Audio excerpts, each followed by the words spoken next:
वर्ष 2023 में होने वाले पहले चुनाव का ऐलान हो चुका है, तो इसके साथ ही 2024 के लोकसभा चुनाव की चर्चा और तैयारियां भी शुरू हो गई हैं। प्रधानमंत्री नरेंद्र मोदी ने कल बीजेपी की राष्ट्रीय कार्यकारिणी में कहा था कि चुनाव में सिर्फ 400 दिन बचे हैं और पूरा जोर लगाना है।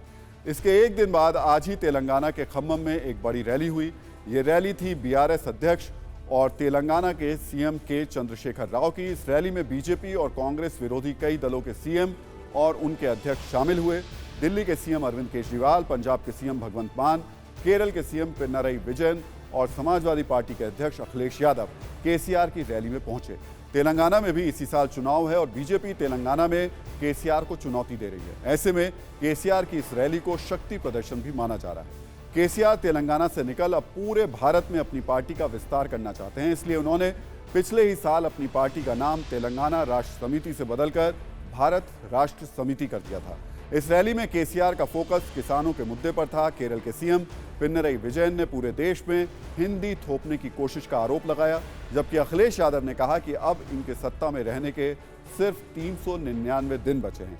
एक बार आपको बीजेपी को हटाने के लिए तीसरे मोर्चे के प्लान को सुनना चाहिए।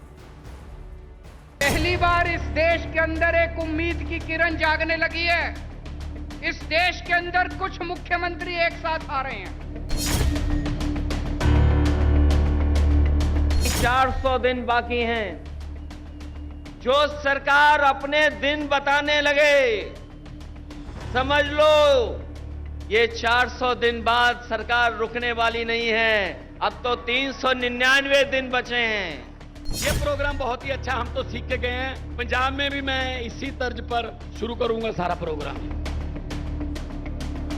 अच्छी चीज कहीं से भी सीखी जा सकती है।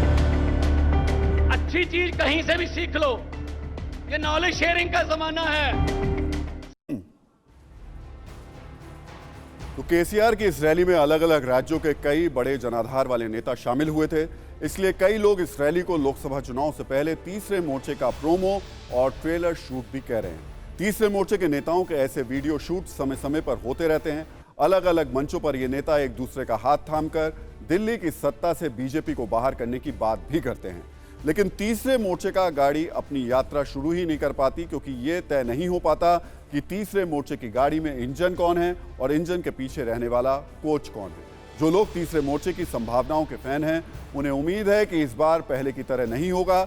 इस बार जरूर कुछ सीरियस होगा और ये शक्ति प्रदर्शन सिर्फ वीडियो शूट तक सीमित नहीं रहेगा। ये बीजेपी के लिए चुनौती बनेगा। खैर, इस तरीके की तमाम संभावनाओं पर हमारी नजर रहेगी। आपको सत्ता में ऐसे तमाम समीकरण दिखाते रहेंगे।